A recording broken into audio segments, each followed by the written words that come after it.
You ever wonder why so many of we don't talk? Why we walk around heavy but smiling? Why we carry we grief on we backs and pride in we mouths? Some of we grow up in homes where emotions were treated like secrets. Stop the crying before I give you sign to cry about, do. Don't talk we business outside, you hear what I tell you? You gotta be strong. But let me tell one of something, right? That silence didn't start with we parents or even we grandparents. That silence was taught. It was beaten in, it was conditioned and enforced. I am XANNAH MONIQ and this is Let We Call Out We Baj-Story. Back on the plantations, showing grief could cost you your life. Yes, mourning the loss of a child, whisper it. Weeping over a beating, you better hide them. Feeling anything at all, bury them. Over time, that silence became survival, and that survival became culture. I can say it again. The silence became survival, became culture. So let me go back just for a minute, right? Barbados was one of the first colonies to develop the full machinery of plantation slavery. It was the model, it was the blueprint. It was here, if you didn't realize already, that the Barbados Slave Code of 1661 was written. The first formal legal document that turned African people into property in the eyes of the British law. And all the things that go in the back of that you can see in the previous, let me call it the Baj-Story. I can pin them right here. But you can check that out after. The Barbados Slave Code didn't just strip the freedom of people, it criminalized their culture, their language, their ritual, their very way of being. It made being African illegal. It made gathering without a white person being present suspicious. That reminds me of some things nowadays, but let me carry on. It taught our ancestors that silence might save your life, even if it costs you a piece of your soul. This code influenced the Jamaica, the South Carolina, and beyond. Barbados was the beginning of a global system of legalizing dehumanization. Sound different when you put it like that, right? It hit different. From there, the silence became a defense, a learned behavior passed down like an heirloom, right along with the trauma. But I want to make something plain and clear. We didn't just inherit the silence and the trauma, we inherit the strength too. Real strength, like the kind that you just build up when you grow up with not a whole lot.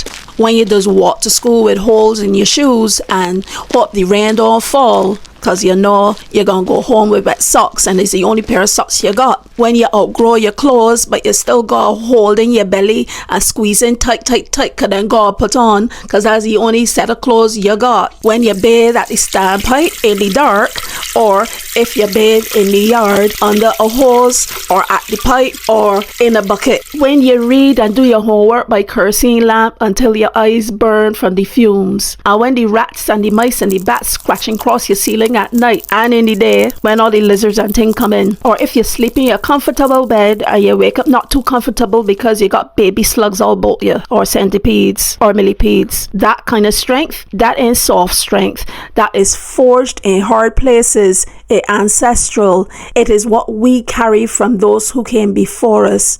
And even some of us, because I went through a whole lot of that. But that strength, I'm gonna shatter. Because we came from that and our people came through worse, we feel like we have to be strong. You know this. Even when we breaking, even when we dying inside, we smile and we say, I good. Even when we ain't. We don't ask for help because we're afraid to get shame. We don't cry because we don't want to seem weak. We still live in a culture that punishes softness, even though softness is what we need to heal. And when the pain gets to be too much, some of we just give up. We just limp on the block. We just turn to crime. We just turn to vice. We just turn to silence all over again. Not because we worthless in totality. You hear what I say? But because the pressure to appear okay becomes too heavy to carry. Look around Barbados today, seriously. Even though it's so beautiful, you could still feel the echoes of that pain, and sometimes you don't even realize it. We just get vexed real quick. We just get sharp with each other. We just shame each other publicly and privately right here on the net for what we suffering privately. We just tell people humble yourself when all they really want is to be seen. We just hide mental illness even though I see that they're trying to talk about it now.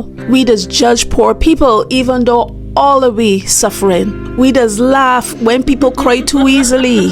Look, that ain't just culture, that is generational trauma.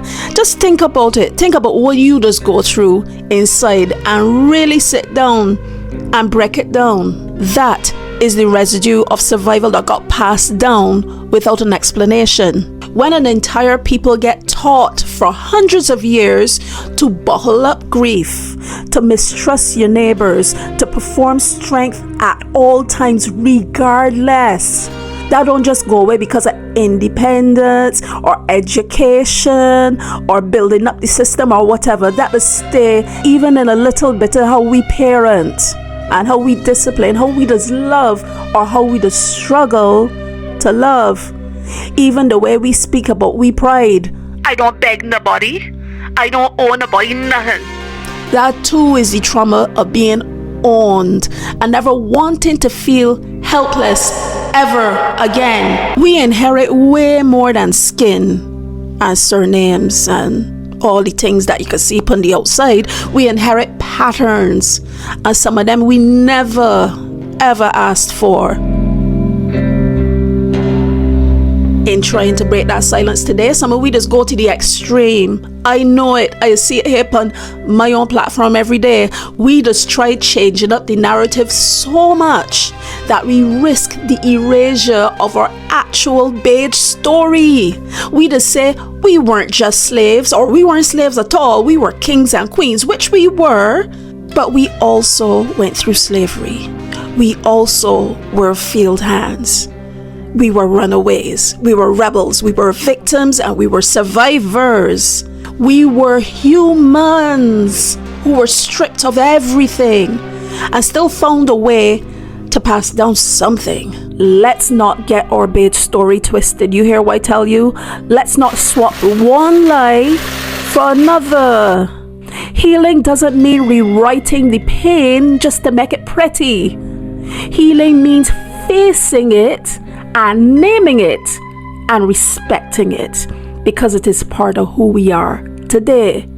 Because if we jump from trauma straight into triumph and skip the truth in between, we gonna lose the actual lesson. And what we just do, what does people do when they skip a lesson? Just do the same thing all over again. Just take a look at we life today. I ain't saying nothing. We silence the very people we claim we honor. We ancestors. Remember, not all of we ancestors wore crowns. Some of them wore chains. Some of them didn't make it at all. But all of them, every single one of them deserves to be remembered in full.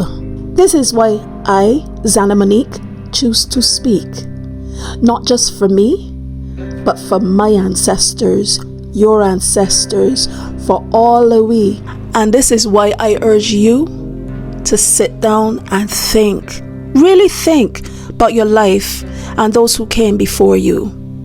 I urge you to call out we Baj-Story, all of it, even the parts that hurt, especially the parts that hurt. You have been listening to Let Me Call Out We Baj-Story. I'm XANNAH MONIQ. Remember, respect and revive, and I can talk to winner in the next episode.